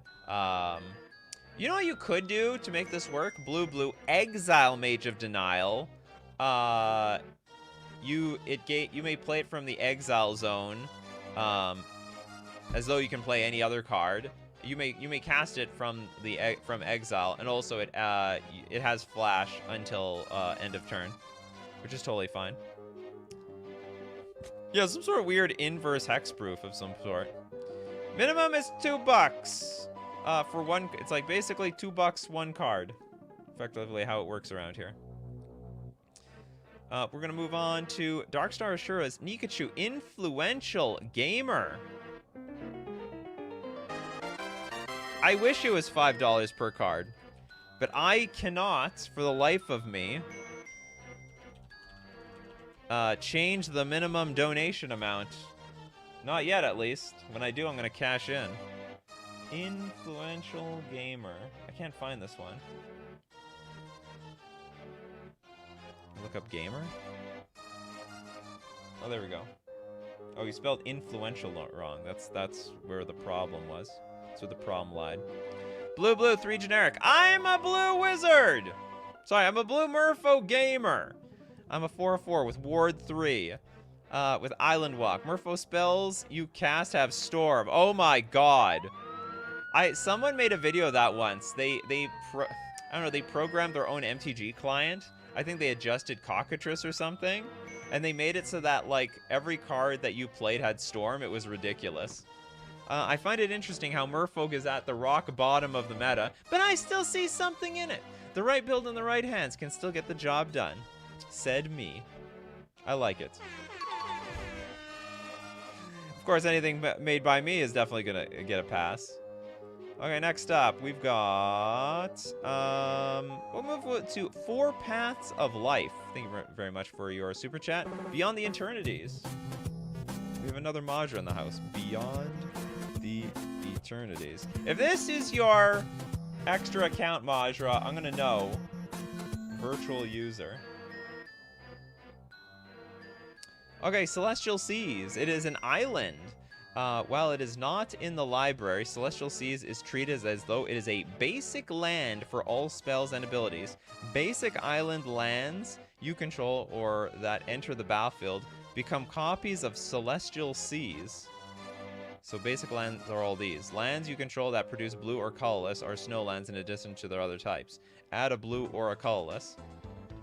I don't understand, like, the significance of this. This is 100% possible. No way you have 4 power. You know what? You're not wrong. Hey, I've been working out, all right? I still don't think I have 4 power, though. Okay, we got Solarscapes. So I guess the idea of this series is to basically buff up basic lands so they can add colorless, I guess, to cast Eldrazi. So while it's not in the library, Solarscape is treated as though it is a basic land for all spells and abilities. Basic mounds become copies of Solarscapes, and then if a land you control adds any number of red and or colorless, it also adds that many. Oh, it adds that many energy. Did I miss that on the first one?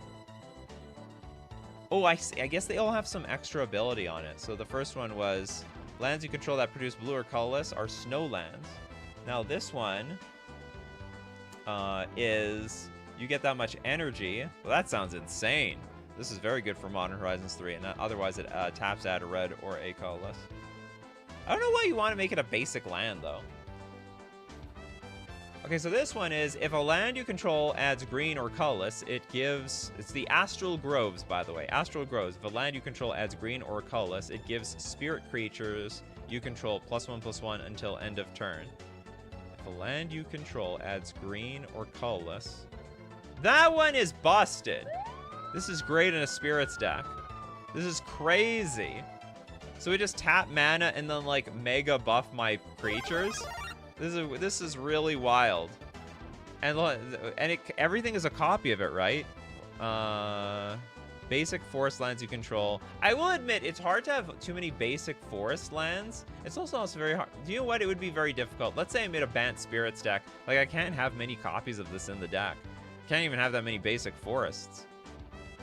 Bring back Mana Burn. Temperance, Nikachu, have you ever considered using Streamlabs for donations? I believe you can set minimum, maximum donations there. It's a good question. Can I use Streamlabs with... can I combine Streamlabs with YouTube? Oh, you mean to do it outside of YouTube? I honestly, I prefer to do it within YouTube and instead of outside. I know what you mean, though. I just have to wait until YouTube gets off their ass and gives me the ability to customize the stream amounts.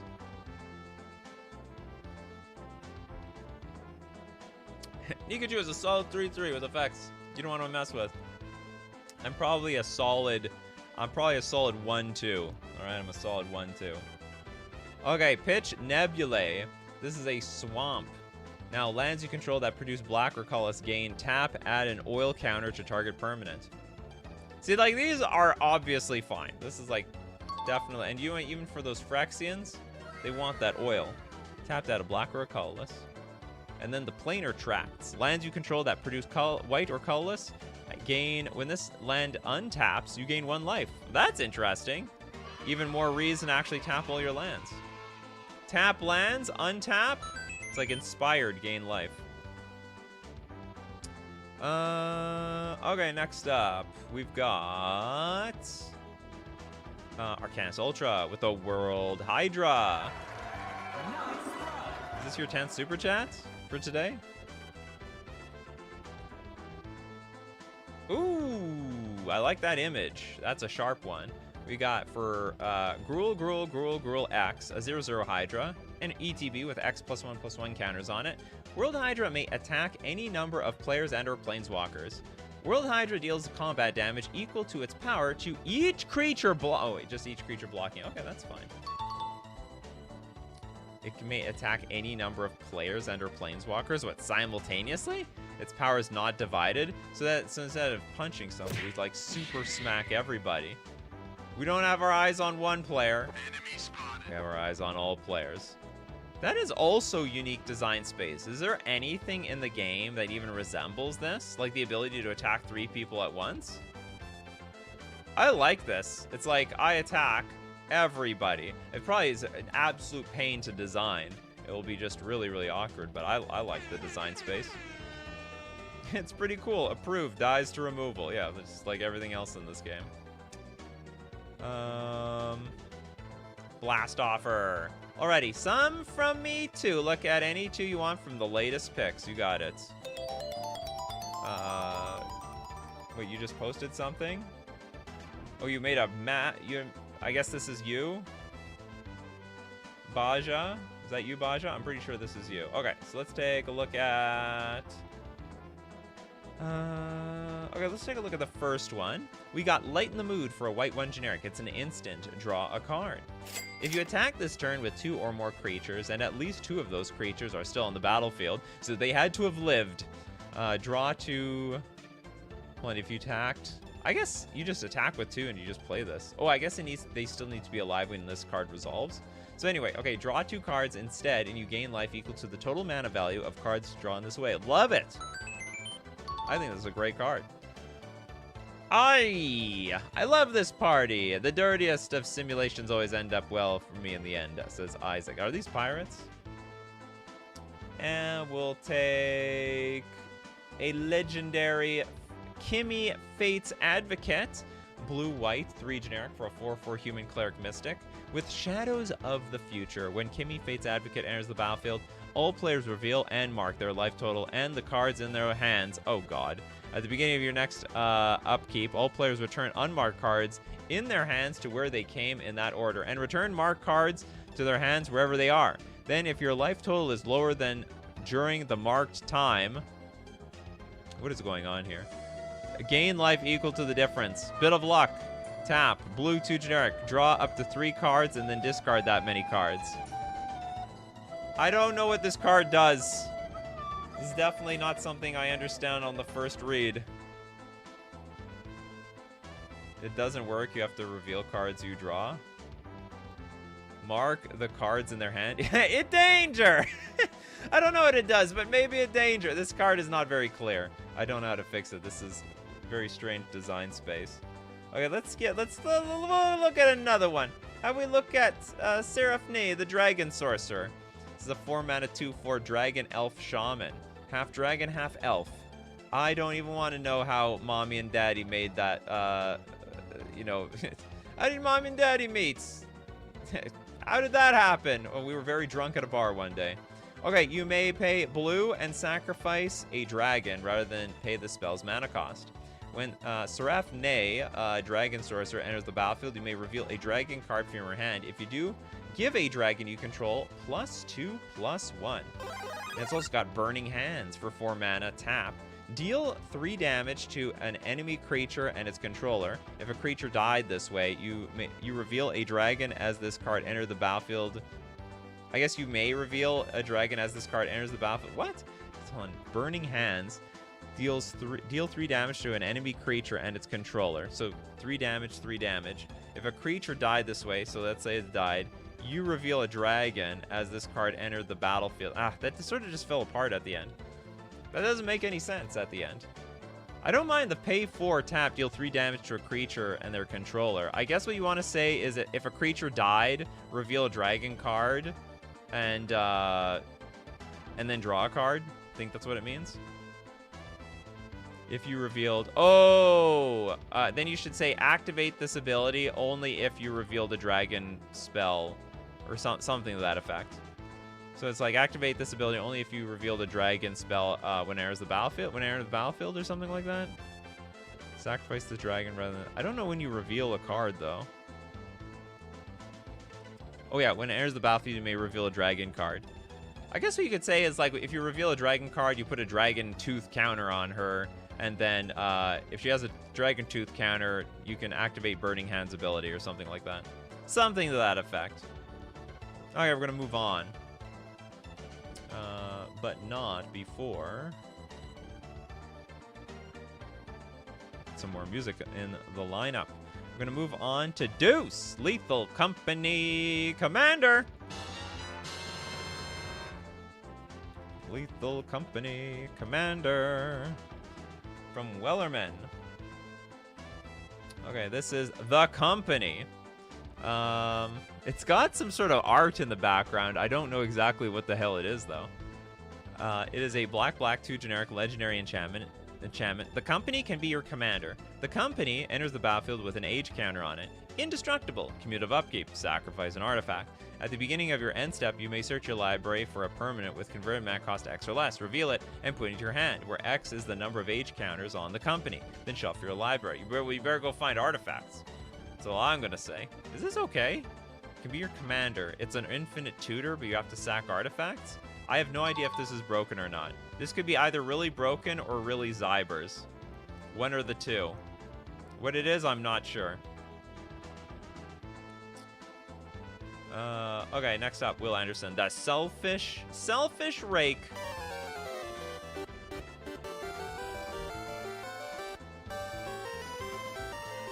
I'm thinking of like a rake that you like rake your lawn with. Will. Selfish Rake. It's a red 1/1 human noble with haste. Tap, discard a card at random. Self Rake deals 1 damage to you. Transform Selfish Rake. Hold on, so you just flip this immediately, right? It's like a red. It's a 1/1. It has haste. You just tap, you know, ping yourself for 1, and then we transform into the Penitent Peregrine. Is a 3/3 human knight noble with horsemanship. It's got vigilance. This is what for 1 mana? What are we, insane? As long as you have 1 or more life, you can't lose the game. Your opponents can't win the game. Oh God! Where did this? What happened? This escalated really quickly. Like this looked very, very innocent at first. And then it just spiraled out of control. Like it got worse and worse the more I read it. Oh, God, please, no! This is just terrible. No, that's definitely a snap ban in my book. What was the ability? As long as you have 1 or more life, your opponents can't lose the game. It's just a 1 mana Platinum Angel. Hell no. Benovsky. You read another Yu-Gi-Oh one? Sure. What is it? What do you mean read another Yu-Gi-Oh? I don't know where they come from.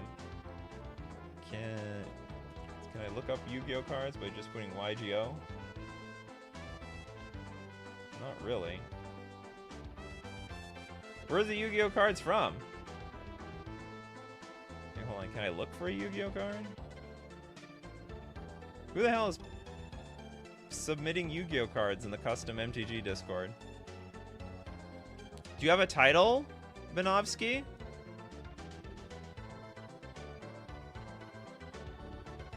I can't. Even if I'm trying to look for a Yu-Gi-Oh card, I can't find a Yu-Gi-Oh card. Live Assault Mode. Didn't we look at that one? Live Assault Mode. Or did we look at Offline Assault Mode? Or do these Yu-Gi-Oh cards...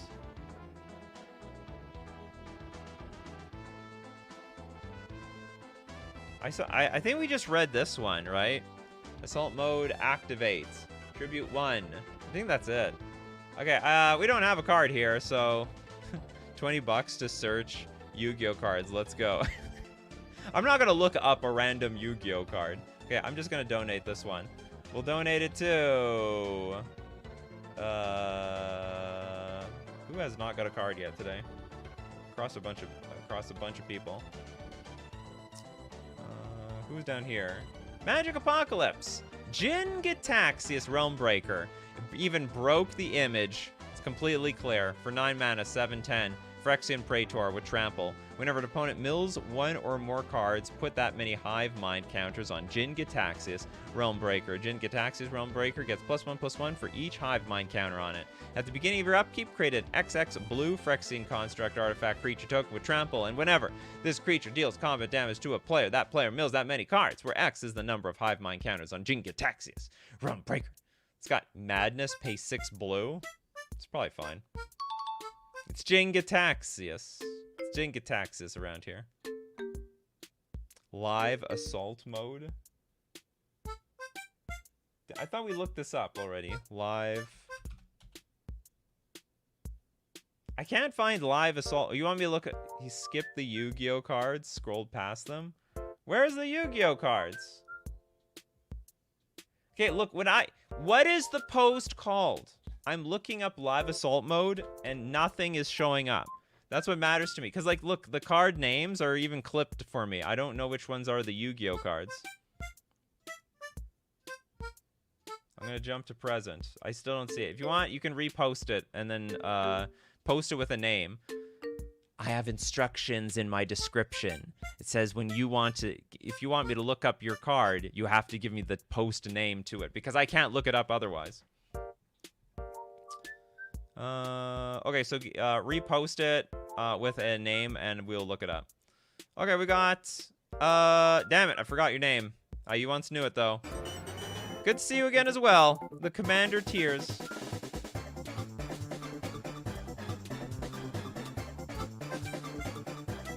They must be salty and sweet. Okay, we have a white enchantment. Beautiful. Love the art on this one. Very original. Lands can't enter the battlefield from libraries. Ooh. It's finally attacks to something like this. It doesn't even exist. Okay, activated abilities of non-land permanents can't be activated if they are mana abilities. This is a huge prison card, or a huge stacks card. Players can't draw more than 1 card each turn. I have no idea how many people are going to get absolutely pissed at this card, but this is definitely something we need. We need to keep land ramp in check. It's you know, everyone likes the idea of ramping up, but like it's completely broken. The player with the most lands in play usually wins in Commander.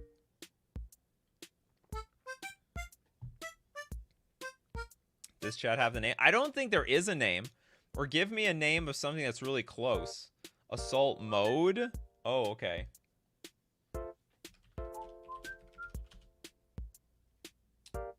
Okay, assault mode activate. Oh god, I gotta read really closely. It's a trap card. Tribute 1 synchro monster. Special summon 1. Assault mode. Monster whose name includes the tributed monster's name from your deck in attack position. Is that a real card? It's the wrong card? Okay, look. It's gotta be like reposted or something. Is it reposted? No. If you guys know what the Yu-Gi-Oh card is, copy it, paste it, give credit to the person, and give me a title that I can, like, search it up. Or just say you just posted it. We're gonna move on to Dr. Wasp. Solitaire and Jester tokens.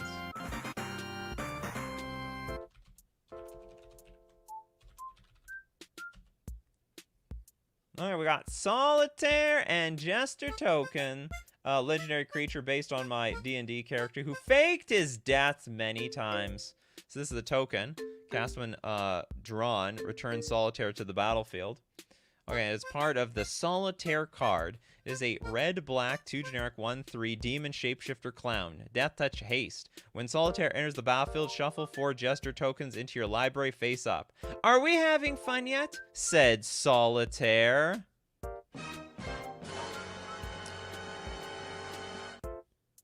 So hold on, how does this work? When Solitaire enters the battlefield, shuffle 4 Jester tokens into your library face up. Okay, so these go into the deck face up. Cast when drawn, return Solitaire to the battlefield. I didn't know Solitaire left. Death touch haste.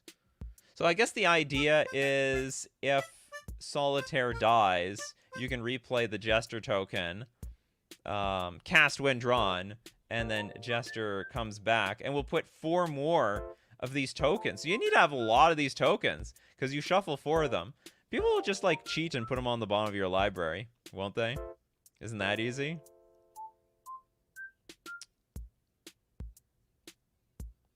Okay, the Yu-Gi-Oh post is called Assault Mode, Golem, Dragon, and Construct. Copy and paste all. Okay, I'm just going to look up Golem, Dragon, and Construct, if that's really a construct. Okay, I found it. Okay, we'll look at another Yu-Gi-Oh card. Wow, this was so hard. Why wasn't... Oh, maybe you were giving me the name, but I was getting some... What was I getting when I looked up Assault Mode? Oh, there's just so many posts with the word Assault Mode that they weren't unique. That was the problem. Make unique titles for all your posts. That's the issue. Okay, we'll look at another one. We got the Doom Kaiser Dragon. It's a red-black 4 generic 5/5 dragon zombie, and as an additional cost to cast this spell, sacrifice 3 non-token zombies. When Doom Kaiser Dragon... Oh, by the way, bye-bye, zombies. When Doom Kaiser Dragon enters the battlefield, return target zombie creature from your graveyard to your hand. So ETB, we get our zombies back. But they don't go... They should go from the graveyard to the battlefield. This is 6 mana? And we have to sacrifice 3 non-token zombies? This is terrible. This is actually just a terrible card. I guess it's supposed to simulate, though, a Yu-Gi-Oh card. It's just absolutely terrible. It's so bad. Let's look at another one. Let's look at this one. The Hyper Psychic Blaster is a 5-mana 6/3 construct artificer with trample. When Hyper Psychic Blaster destroys a creature, gain life equal to its toughness. I think we can all get behind that. I love blowing things up and then sucking its life force. John Scott from the freebies. Oh, was that earlier? Or did you get donated again? Maybe you donated again. All right, we got another freebie. I guess let's give it to Steve Cooper. Steve Cooper donates so much to people. Okay, card name, red, red, red. 2 generic for a 3/3 human wizard with ward. Card name, Deals 5 damage to you. So if you target me, you're getting blasted straight to the face. Whenever a triggered ability of an opponent controls triggers, card name deals 1 damage to them. I like it. Call it, I don't know, the Zapper or something. Elixir with the City of Settlers.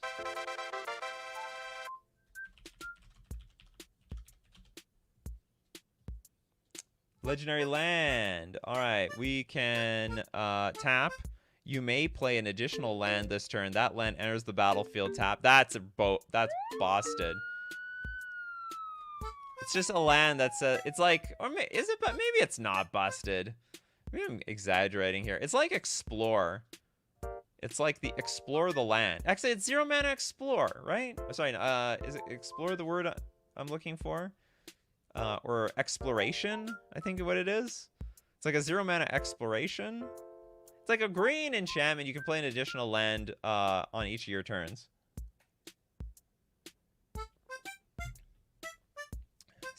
Thanks everyone who's donating to the freebies section. It's got cycling for a colorless. It's probably a little too pushed. It has to be too pushed. So like in a regular, it is really strong. This land doesn't do mana itself. It might be fine. Yeah, but it's like 0 mana exploration, right? Like, hold on, let's get exploration, which is already a really good card.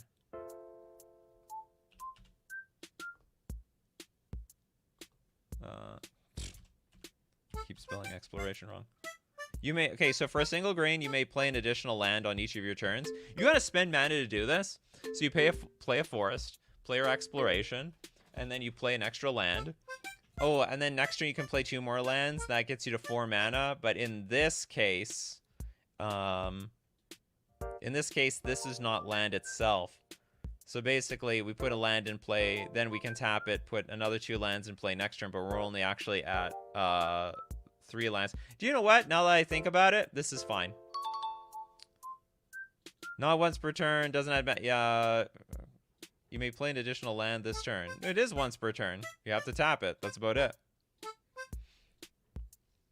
Okay, but like the fact that you have to activate it every single time, and it did soak up your land drop compared to exploration, maybe this is fine.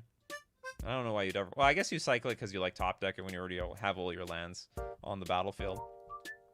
Sure, by ourselves, mixed up Gravedigger.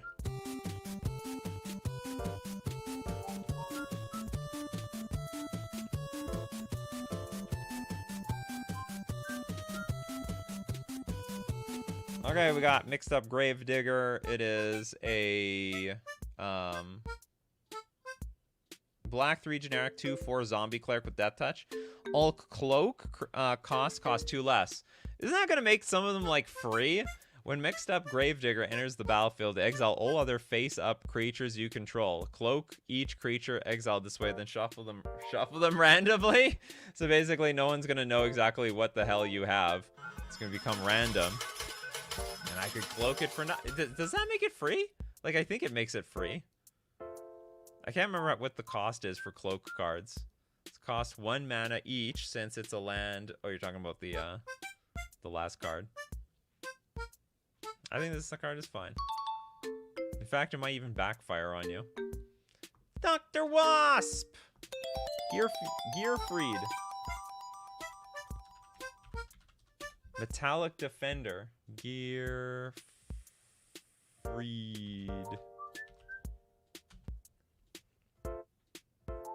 Looks like Sauron. 5 mana, 5/5 construct. Vigilance and Defender. Gearfried. Metallic Defender gets +1/+1 when he successfully blocks a creature without dying. So, like, so at the damage step, if you don't die, you get bigger. Threat detected, threat repelled. Like, this is so fair, it hurts. It's too fair for me.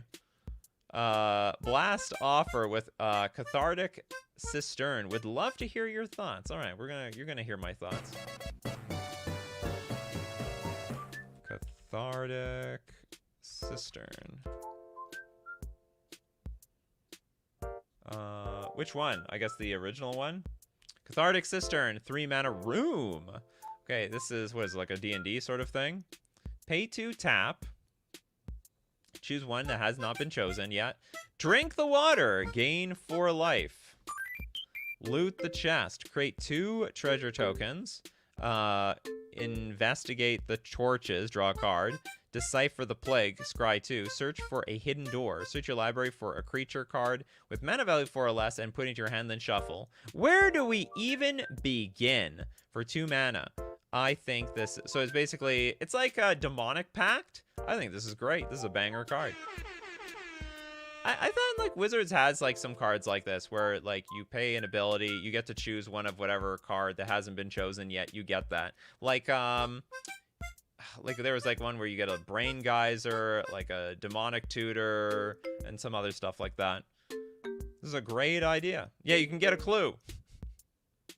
I just have to get a clue around here. All right, this is great. What a great way to end the show. Fantastic cards that we have seen today. And by the way, if you want to be part of the show, you got to be here weekdays, 3 p.m. Central Standard Time. Thanks to everyone who supports the show. If you're a patron on Patreon, a member on YouTube, or you Super Chat to be part of the show, or Super Chat so other people can be part of the show. Especially on the custom card show. There's some people, they don't have money to donate, but you know what? If you post in that Discord, you might be able to get a card available for free through the donations of everybody else. And of course, we have to thank, Dr. Wasp, shooting one last before it's over. Excellent. Caleb Moorcroft. Careful. It'll be the last one. Moorcroft. It's the kindest vampire. Okay, we have a black Boros 2 generic 4/4 vampire noble. Pay 2, tap a human creature under your control, and put a stun counter on it to create a tapped blood token. Blood tokens are also food tokens. You like your food. You also like your blood tokens. May the people pay their taxes in blood. In return, they get protection from the monsters worse than I. Thank you very much for being here. And also, we have to thank... You know, so we have to thank all of you. Because without all of you, I'd have no show. Gotta thank Sounds, Toad, Steve Cooper, Quidizzle, Daniel. We got Foonway, Random Rants, Eris, Majra, The Jaded, Quidizzle, Daniel. We got Pedgeman, Blast Offer. Did I move back too much? Jess, Majra, Joshua, The Jaded, The Damn Draws, Bell, Toads. Did I miss anybody? I missed Steve Cooper, Temperance, Surefire Selves, Dan Draws, Old Boy. Because you guys are the show. Thank you so much for being part of it. So keep brewing up them coffees, Coffee Crew. And we're going to keep brewing up that magic. Take care of yourselves, and I'll see you at the next